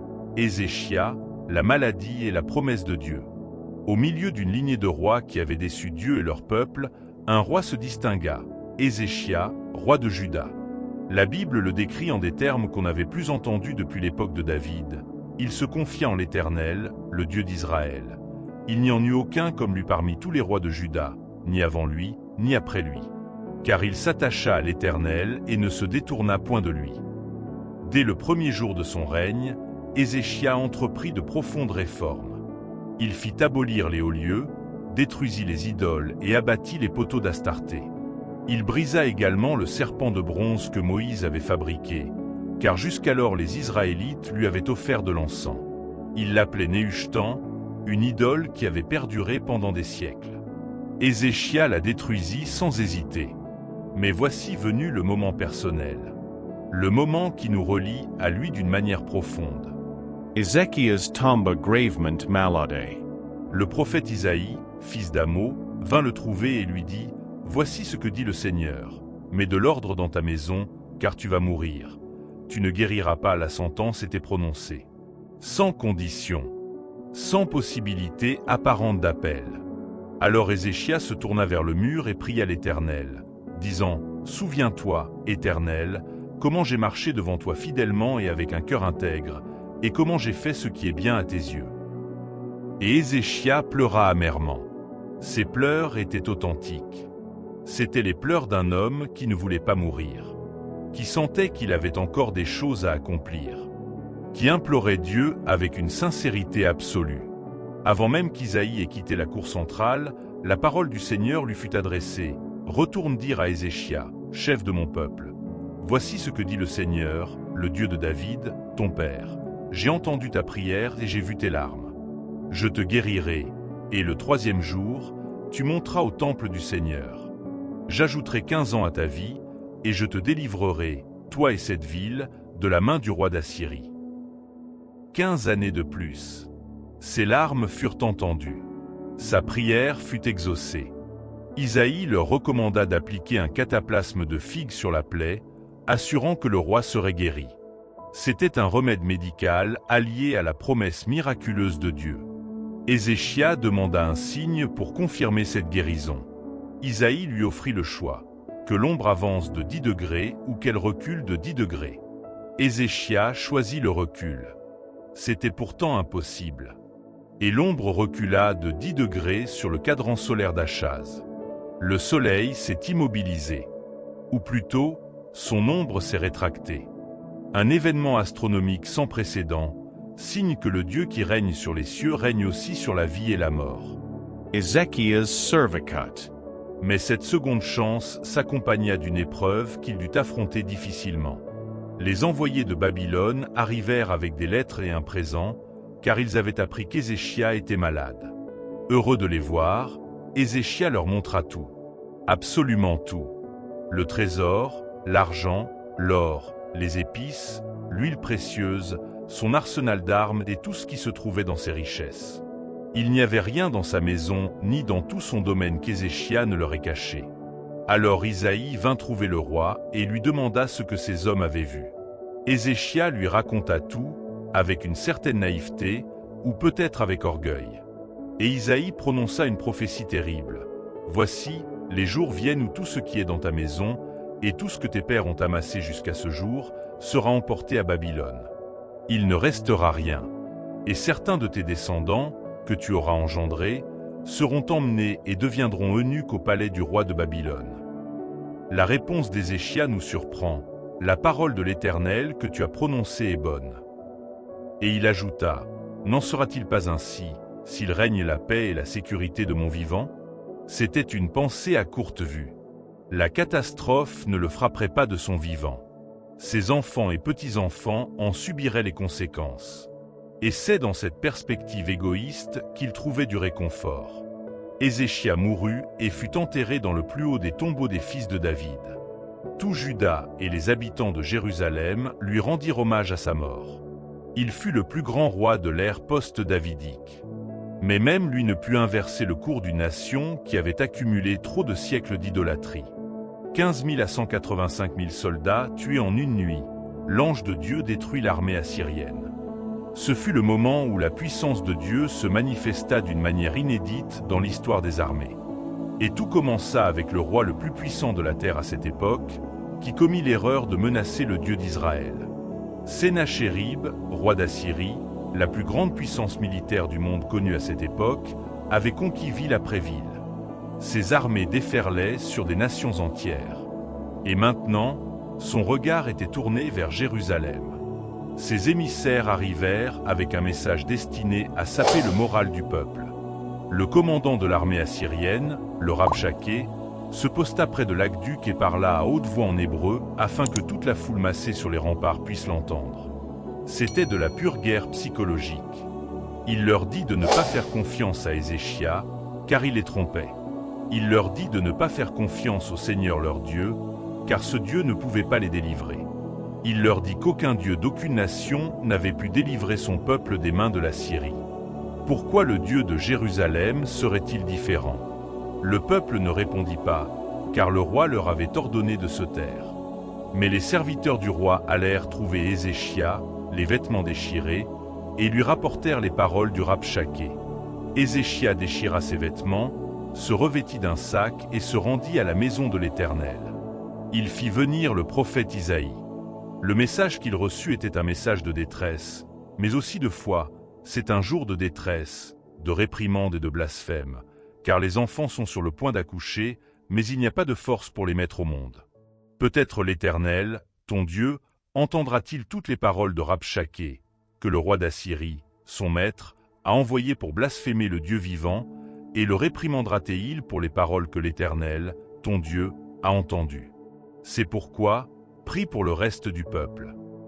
Isaïe répondit avec un calme surnaturel. Ne crains pas les paroles que tu as entendues, par lesquelles les serviteurs du roi d'Assyrie m'ont blasphémé. Voici, je vais mettre en lui un esprit, et il entendra une rumeur et retournera dans son pays. Et je le ferai tomber par l'épée dans son pays. Sennachérib envoya une autre lettre à Ézéchia, contenant les mêmes menaces et les mêmes arguments.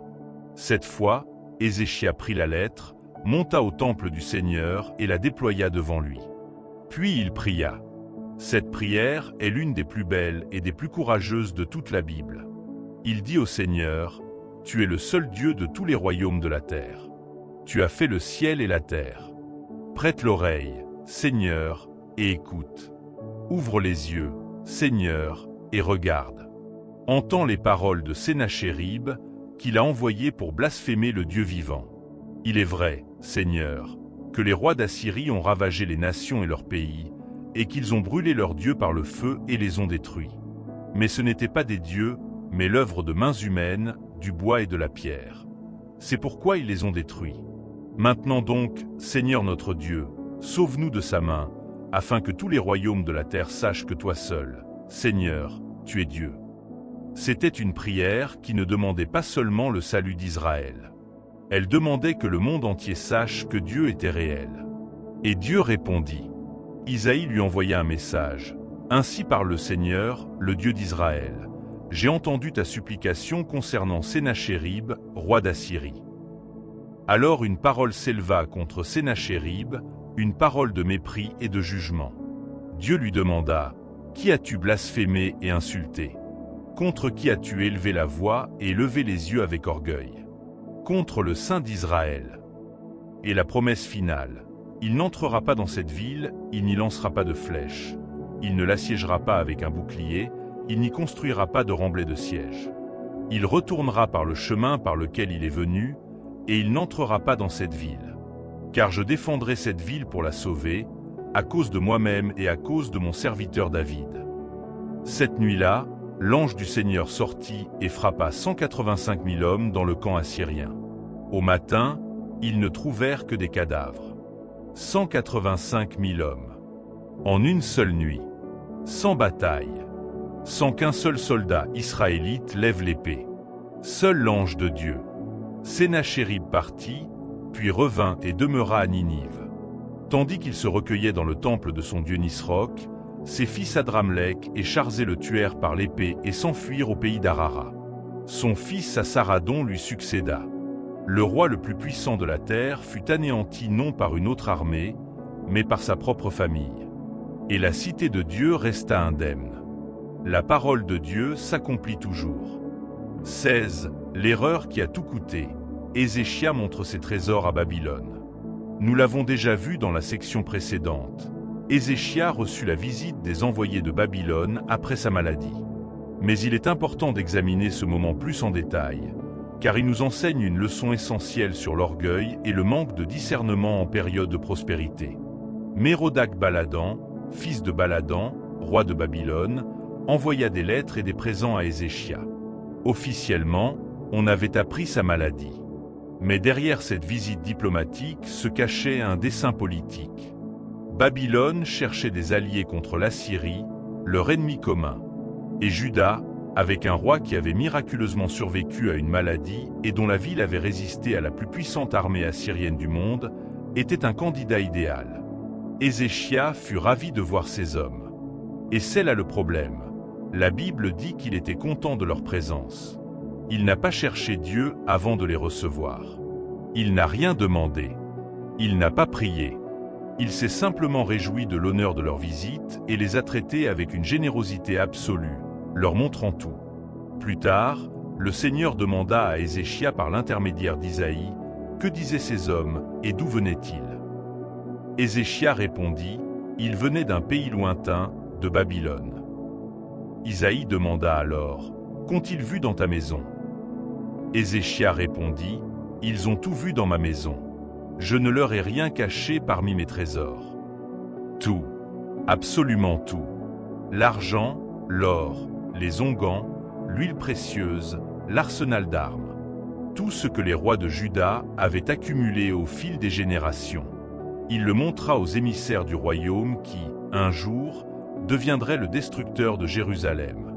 La réponse d'Isaïe fut une sombre prophétie. Tout ce qu'ils avaient vu, tout ce qui se trouvait dans la maison d'Ézéchia et tout ce que leurs ancêtres avaient amassé jusqu'à ce jour, serait emporté à Babylone. Il ne resterait rien. Et les fils d'Ézéchia lui-même, ses propres descendants, seraient emmenés comme eunuques au palais du roi de Babylone. Ézéchia répondit, « La parole de l'Éternel que tu as prononcée est bonne. » Et il ajouta une précision révélatrice. Au moins, la paix et la sécurité régneraient de son vivant. Autrement dit, le jugement ne viendrait pas de son vivant, mais plus tard. Et ainsi, il trouva la paix. Il y a quelque chose de douloureux dans cette réponse. Ézéchia était un homme de foi, un homme qui avait prié, pleuré et reçu des réponses miraculeuses. Mais à cet instant précis, sa perspective se réduisit à sa propre vie. Seule comptait pour lui la paix qui l'accompagnait jusqu'à la fin. Il ne pensait pas à ses enfants. Il ne pensait pas aux générations futures. Il ne pensait pas au peuple qu'il dirigeait, dont l'avenir avait été scellé par son orgueil. Voici le danger de la prospérité. Lorsque tout va bien, lorsque nous avons surmonté les épreuves, lorsque nos trésors abondent et que nos ennemis sont vaincus, nous baissons notre garde. Et c'est précisément à ces moments-là que nous avons le plus besoin de nous tourner vers Dieu et de ne pas compter sur nous-mêmes. La graine de la destruction de Jérusalem fut semée lors de ce moment apparemment anodin de diplomatie et d'hospitalité mal avisée. Et elle allait germer pendant des décennies, jusqu'à ce que Babylone vienne récolter ce qu'Ézéchia avait semé sans le savoir. 17. Les ténèbres les plus profondes, Manassé et le règne du mal. Si Ézéchia fut le plus brillant des rois de Juda après David, son fils Manassé incarna les ténèbres les plus profondes que Juda ait jamais connues. Et cette contradiction entre père et fils est l'une des plus douloureuses de toute l'histoire biblique. Manassé avait 12 ans lorsqu'il commença à régner, et il régna 55 ans à Jérusalem. Ce fut le plus long règne de tous les rois de Juda. Et la Bible ne nous laisse aucune illusion sur ce que représentaient ces 55 années. Manassé rebâtit les hauts lieux que son père Ézéchia avait détruits. Il érigea des autels à Baal. Il fit des poteaux d'Astarté, comme l'avait fait Achab, roi d'Israël. Il se prosterna devant toute l'armée des cieux et l'adora. Il construisit des autels dans la maison de l'Éternel, dans le temple très saint où son père avait prié avec larmes, où l'ange de Dieu avait été invoqué. Il construisit des autels à toute l'armée des cieux dans les deux cours de la maison de l'Éternel. Il fit passer son fils par le feu. Il praticua la divination. Il consulta les présages. Il eut recours à la magie. Il fit appel à des médiums et des spirites. Il fit beaucoup de mal aux yeux du Seigneur, provoquant sa colère. Il plaça à l'intérieur de la maison dont le Seigneur avait dit à David et à Salomon, « Dans cette maison et à Jérusalem, que j'ai choisie parmi toutes les tribus d'Israël, je ferai résider mon nom pour toujours. » La Bible révèle une vérité glaçante. Manassé a entraîné Juda dans le mal plus que toutes les nations que le Seigneur avait détruites avant les Israélites. Plus que les Cananéens chassés par Josué. Plus que toutes les nations païennes environnantes. Le peuple qui connaissait la loi de Dieu, qui avait vu ses miracles, qui avait écouté ses prophètes, avait atteint un degré de corruption surpassant celui de ceux qui n'avaient jamais connu Dieu. Et à cela s'ajoute une accusation terrible. Manassé a versé le sang innocent en abondance, remplissant Jérusalem de part en part. Du sang innocent. Plus tard, la tradition juive identifie le prophète Isaïe parmi les victimes de Manassé. Le Seigneur parla par l'intermédiaire de ses serviteurs les prophètes. Parce que Manassé, roi de Juda, a commis ces abominations et a fait pire que tous les Amorites qui l'ont précédé, et a aussi entraîné Juda dans le péché avec ses idoles. Voici ce que dit le Seigneur, le Dieu d'Israël. Voici, je vais faire venir un tel malheur sur Jérusalem et sur Juda que quiconque l'entendra aura les oreilles qui bourdonnent. La décision était prise. Le jugement de Babylone sur Jérusalem n'était plus seulement un lointain avertissement prophétique. C'était une sentence en cours. Et Manassé l'avait scellé par 55 années de méchanceté systématique et délibérée. Après Manassé vint son fils Amon, qui fit lui aussi le mal. Ses serviteurs complotèrent contre lui et le tuèrent dans sa maison. Le peuple du pays tua tous ceux qui avaient comploté contre le roi Amon et fit de son fils Josia son roi. Josia avait 8 ans. 18, le roi qui a retrouvé le livre perdu, Josia et le grand réveil de Juda. Il y a des moments dans l'histoire où une simple découverte bouleverse tout. Un document, un texte, des mots écrits il y a longtemps qui surgissent soudain dans le présent avec une force inattendue. Et sous le règne de Josia, ce moment est arrivé. Josia commença à régner à l'âge de 8 ans. Et la Bible dit de lui ce qu'elle avait seulement dit d'Ézéchia. Il fit ce qui est droit aux yeux de l'Éternel, et suivit toutes les voies de son père David, sans s'en détourner ni à droite ni à gauche. C'est extraordinaire. Il était un enfant roi, fils d'un père impie, petit-fils de Manassé. Et pourtant, il choisit la voie de Dieu. La 18e année de son règne, Josia envoya le secrétaire du roi au temple avec pour instruction de compter l'argent collecté par les Lévites et de l'utiliser pour la réparation du temple. Pendant qu'il travaillait, le grand prêtre Hilkija dit au secrétaire « J'ai trouvé le livre de la loi dans le temple. » Un livre, trouvé dans le temple, peut être oublié durant les longues années de la perversité de Manassé et d'Amon. Le secrétaire Shaphan lut le livre. Il alla trouver le roi et lui dit « Le prêtre Hilkia m'a donné un livre. » Et il le lut devant le roi. Lorsque le roi entendit les paroles du livre de la loi, il déchira ses vêtements. Car ces paroles étaient un avertissement, une malédiction pour ceux qui désobéiraient. Et Juda avait désobéi. Des générations entières avaient vécu dans la désobéissance. Et Josia en ressentit tout le poids du monde. Il envoya consulter une prophétesse nommée Hulda. Elle habitait à Jérusalem, dans la seconde partie de la ville. Et la parole de Dieu transmise par elle était claire en deux parties.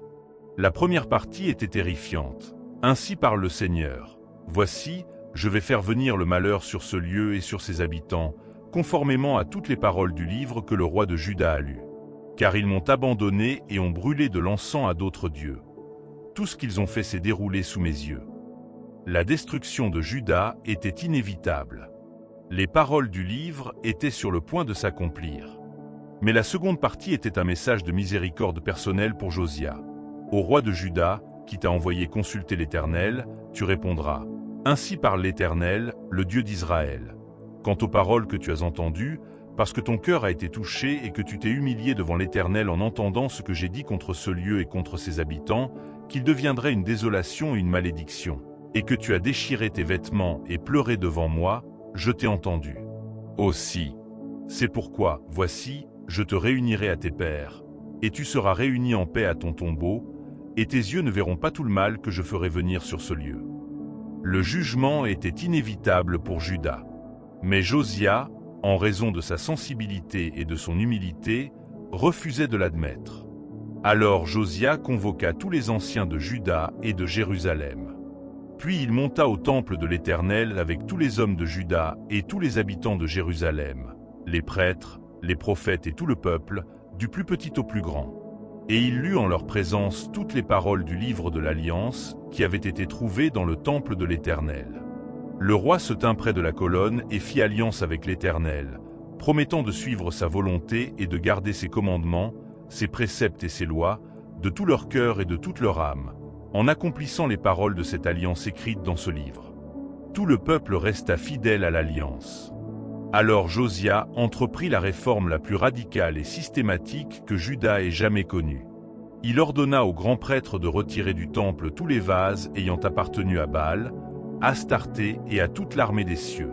Il les brûla hors de Jérusalem. Il destitua les prêtres idolâtres. Il fit démolir les maisons des prostituées qui se trouvaient près du temple. Il profana les hauts lieux. Il fit enlever les chevaux que les rois de Juda avaient consacrés au soleil. Il brûla les chars du soleil. Il détruisit les autels qui se trouvaient sur le toit du palais d'Achaz. Il profana les autels de Salomon sur le mont olfactif. Il jeta la poussière dans la vallée du Cédron. Il alla plus loin. Il se rendit à Béthel, où Jéroboam avait placé le veau d'or, et il profana également cet autel. Il incendia la haute montagne, la réduisant en poussière. Lorsque Josia se retourna, il vit des tombes sur la montagne et ordonna que l'on exhume les ossements et qu'on les brûle sur l'autel pour le profaner. Puis il ordonna la célébration de la Pâque. Une telle Pâque n'avait pas été célébrée depuis l'époque des juges. C'était un retour aux sources. C'était une nation qui, bien que tardivement, revenait à son Dieu. La Bible conclut l'histoire de Josia par ces mots. Il n'y a pas eu de roi avant lui qui se soit tourné vers l'Éternel de tout son cœur, de toute son âme et de toute sa force, selon toute la loi de Moïse. Et il n'y en a pas eu après lui qui lui soit semblable. Le plus grand des rois. Il arriva trop tard pour empêcher ce qui était déjà en marche.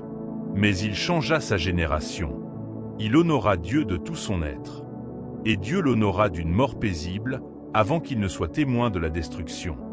19. Des réformes trop tardives. Le déclin inévitable du royaume de Juda. Josia mourut subitement et tragiquement. Le pharaon Nécho d'Égypte remontait l'Euphrate pour secourir le roi d'Assyrie. Josia marcha contre lui. Le pharaon lui envoya des messagers lui disant qu'il n'avait rien à faire avec lui, qu'il était en guerre contre une autre nation et que Dieu lui avait ordonné de se hâter. Mais Josia n'obéit pas. Il alla combattre dans la vallée de Mégiddo, où les archers tirèrent sur lui. Blessé, il dit à ses serviteurs, « Emmenez-moi d'ici, car je suis grièvement blessé. » Ils le firent descendre de son char et le placèrent dans un second. Ils le conduisirent à Jérusalem, où il mourut. Tout Juda et Jérusalem pleurèrent Josia. Jérémie aussi le pleura. La mort de Josia brisa le cœur de Juda. S'ensuivit un déclin rapide. Les habitants du pays prirent Joachaz, fils de Josia, et l'onirent roi. Il avait 23 ans. Il régna 3 mois à Jérusalem.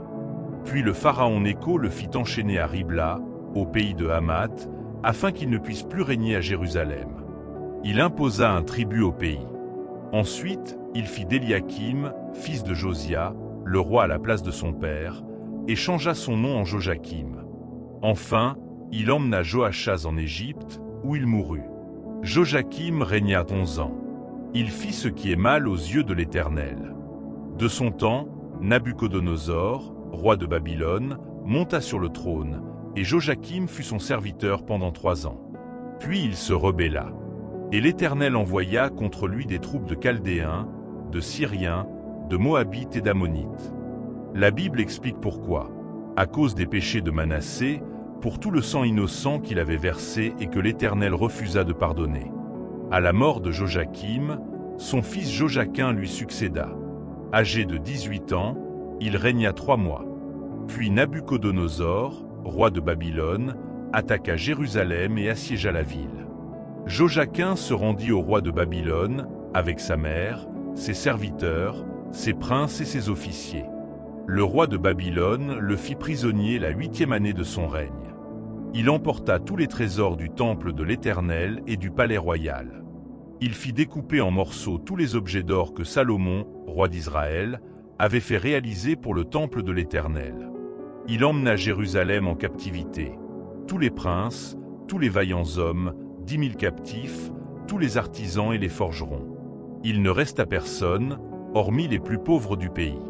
Il fit de Mattania, l'oncle de Joachim, son roi à sa place, et changea son nom en Sédécia. Sédécia avait 21 ans lorsqu'il commença à régner, et il régna 11 ans à Jérusalem. Il fit ce qui est mal aux yeux de l'Éternel. Et à cause de la colère de l'Éternel, cela s'abattit sur Jérusalem et sur Juda, jusqu'à ce qu'il les chasse de sa présence. Sédécia se rebella contre le roi de Babylone. Ce fut sa perte. Tout ce que Josia avait bâti, le renouveau, les réformes, l'amour qu'il avait prodigué à son peuple, s'est effondré en quelques années seulement. Non pas que ces réformes fussent vaines, mais parce que le cœur de la nation n'a jamais véritablement changé. On peut réformer les institutions, changer les lois, détruire les idoles. Mais si le cœur du peuple ne se renouvelle pas, le retour au passé est inévitable. Et le passé revint, sous la forme des armées de Babylone. Vint, Babylone en flammes, la chute de Jérusalem et la fin d'un royaume. Et nous voici arrivés au terme de cette histoire. La fin d'un royaume. La fin d'une ère. La fin de ce qui avait commencé il y a des siècles, lorsque le peuple d'Israël demanda un roi à l'image des autres nations. Tout ce cycle de gloire et de tragédie, de foi et de trahison, de prophètes et de rois, trouve son aboutissement ici, en cette 9e année du règne de Sédécia. Nabuchodonosor, roi de Babylone, marcha avec toute son armée contre Jérusalem et l'assiégea. Il construisit des tours de siège tout autour de la ville. Le siège dura jusqu'à la 11e année du règne du roi Sédécia. Il dura plus d'1 an, une année de famine, une année de désespoir.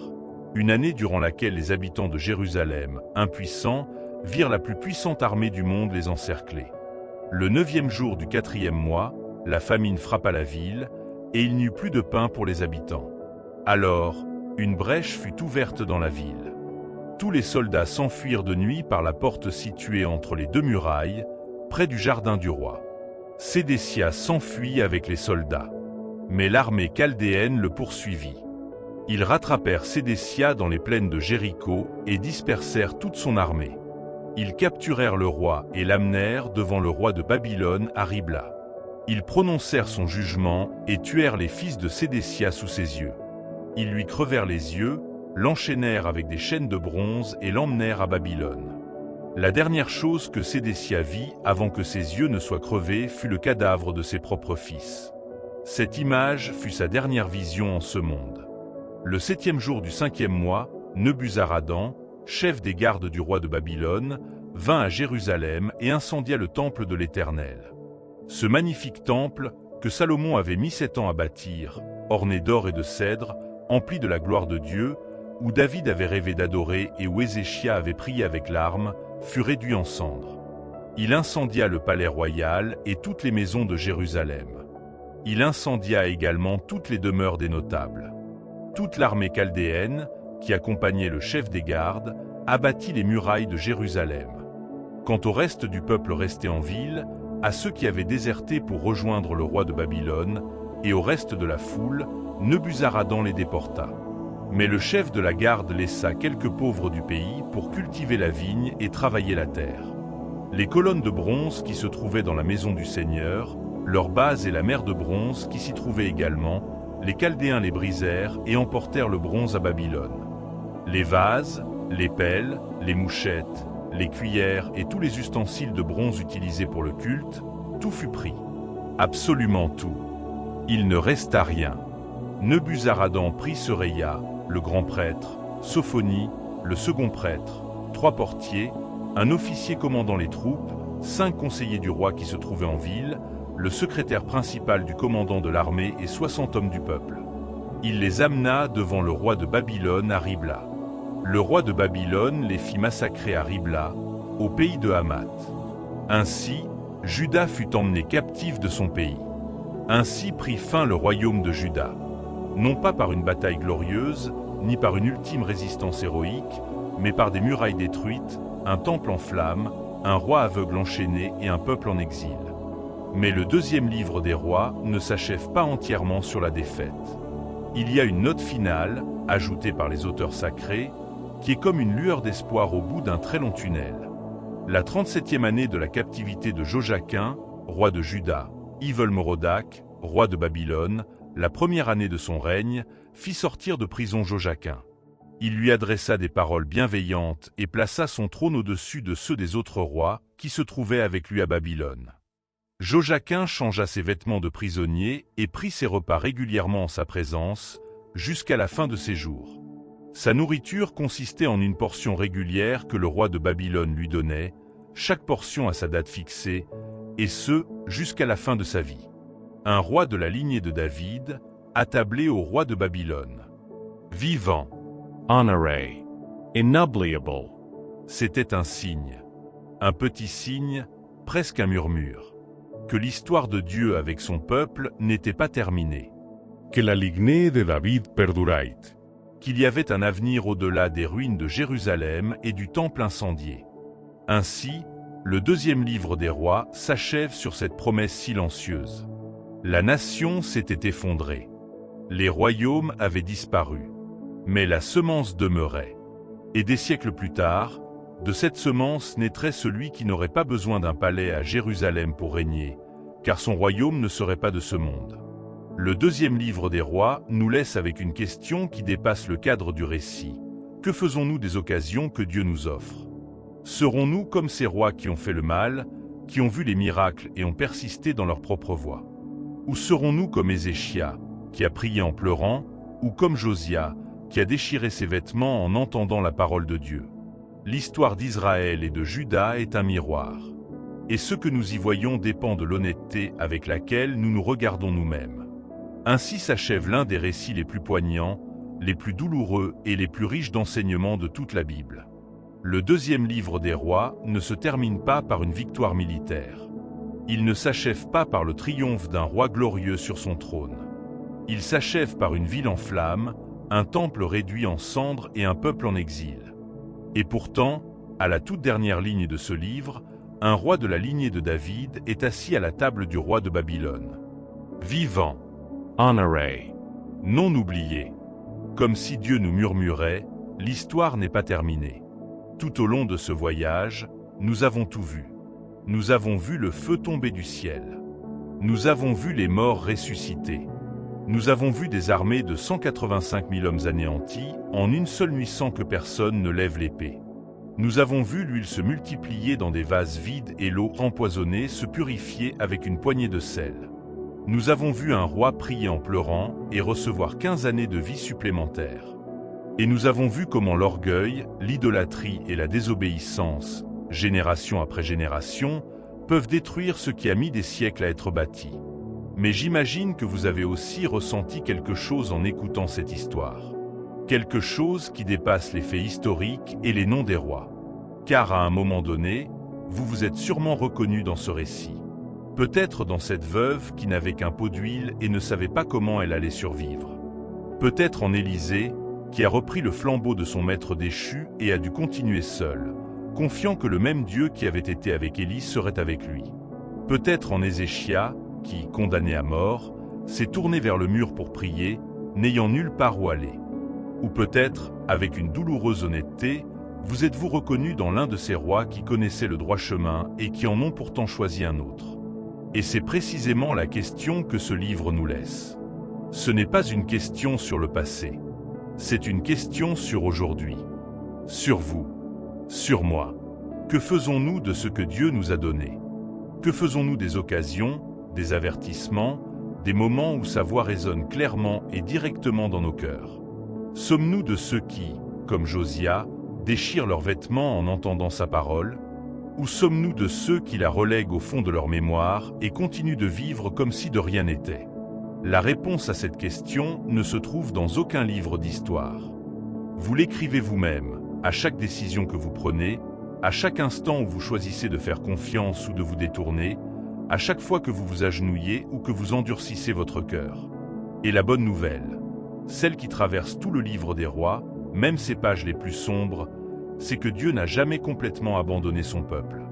Il a envoyé prophète après prophète. Il a tendu la main à maintes reprises.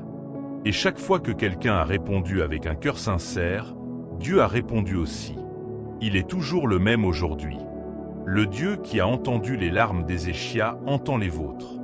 Le Dieu qui a ouvert les yeux du serviteur d'Élysée pour qu'il voie l'armée invisible peut ouvrir les vôtres pour que vous voyiez ce qui combat pour vous, même si vous ne pouvez pas le voir. Et le Dieu qui a préservé une descendance de David au milieu de la destruction totale. Ce même Dieu a un plan pour votre vie qu'aucune circonstance ne peut anéantir. Merci de m'avoir accompagné dans cette aventure. Ce fut un privilège de partager cette histoire avec vous. À bientôt dans la prochaine vidéo.